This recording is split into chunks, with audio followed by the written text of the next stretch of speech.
नमस्ते बच्चों। तो आज का हमारा टॉपिक है एटीपी। तो आज हम बात करेंगे एटीपी के बारे में। एटीपी को अच्छी तरीके से समझने की कोशिश करेंगे। एटीपी यानी क्या है? हमारी डायरेक्ट एनर्जी। अगर आप पहले पार्ट से मेरे वीडियोस देख रहे हैं, जो हमने सेकंड चैप्टर जो स्टार्ट किया था 10th क्लास का, live processes in living organism, तो देखिए अब एटीपी के बारे में अच्छी तरीके से समझते हैं। एटीपी को एनर्जी का करेंसी बोला जाता है। यहाँ पे ही एनर्जी जो है वो हमारे बॉडी में रिलीज होती है, एटीपी के फॉर्म में स्टोर होती है, और उसी से अब वो रिलीज कैसे होती है ये समझने की कोशिश करते हैं। सबसे पहले हम बात करेंगे इस एटीपी का लॉन्ग फॉर्म क्या होता है। बहुत सारे बच्चों को तो इसका लॉन्ग फॉर्म नहीं पता होना है।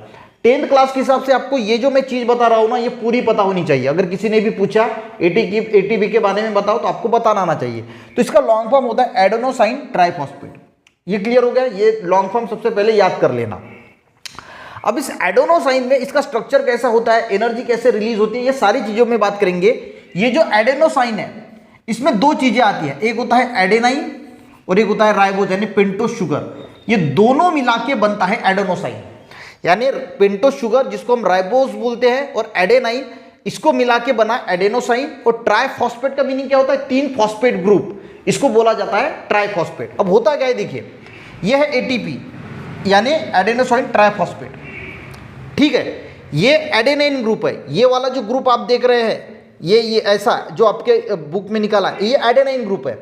और इसको ये पेंटो शुगर यानी 5 कार्बन वाली, 1 कार्बन, 2 कार्बन, 3 कार्बन, 4 कार्बन और 5 कार्बन, तो ये राइबोज जो है, पेंटो शुगर जो है वो कनेक्ट है। तो इसको बोला जाता है, ये जो पूरा है ये एडेनाइन हो गया और ये राइबोज, ये मिला के हो गया एडेनोसाइन ग्रुप, ठीक है। ये एडेनोसाइन ग्रुप हो गया।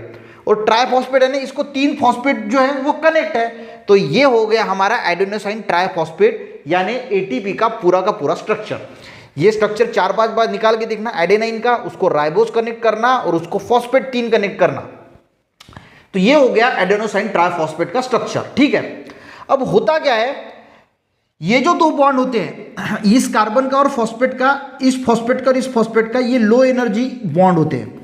लो एनर्जी बॉन्ड यानी जब ये बॉन्ड टूटते हैं तो लो एनर्जी रिलीज होती है, और ये वाला जो लास्ट वाला बॉन्ड होता है ये हाई एनर्जी बॉन्ड होता है। आपके बुक में नहीं दिया है पर आपको पता होना चाहिए। जब ये बॉन्ड ब्रेक होता है तो हाई एनर्जी रिलीज होती है, और वही एनर्जी हम हमारे डेली एक्टिविटीज के लिए यूज करते हैं। तो होता क्या है, ये जो एडेनोसाइन है ये तो ऐसे ही रहता है, और इसमें से जो फॉस्फेट ग्रुप है, ये वाला फॉस्फेट जो है वो ब्रेक होता है, इनऑर्गेनिक फॉस्फेट बनता है, और यहां से रिलीज होती है एनर्जी, और ये जो एटीपी है इसका कन्वर्ट हो जाता है एडीपी में, यानी एडेनोसाइन डाइफॉस्फेट। अब यहाँ पे कितने फॉस्फेट है? 2 फॉस्फेट। तो समझ में आ गया एनर्जी कैसे रिलीज होती है।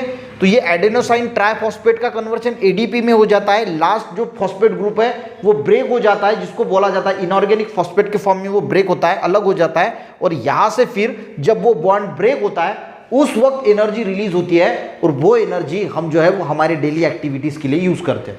तो आपको इसमें जो रिएक्शन दिया है वो अच्छी तरीके से समझ में आ गया होगा। एक बार पढ़ता हूं जो एटीपी का दिया है, और अच्छी तरीके से आपको जो है वो समझ में आ जाएगा। देखिए वैसे अगर पढ़ता ना तो समझ में नहीं आता। देखिए ATP adenosine triphosphate is a energy rich molecule. इसमें क्या होती है? बहुत सारी एनर्जी भरी होती है। And energy store in the bond, और ये एनर्जी जो है इन बॉन्ड्स में जो है वो स्टोर होती है। Energy store in the bond by which phosphate group are attach to each other, और इस एनर्जी की वजह से ये फॉस्फेट ग्रुप जो है वो एक दूसरे को अटैच होते हैं, are attach to each other. These molecule are store in the cell as per need. ये सेल के अंदर जो स्टोर होते हैं। Chemically ATP is a triphosphate molecule. ATP क्या है? ट्राइफॉस्फेट मॉलिक्यूल है, यानी 3 फॉस्फेट मॉलिक्यूल का ग्रुप है।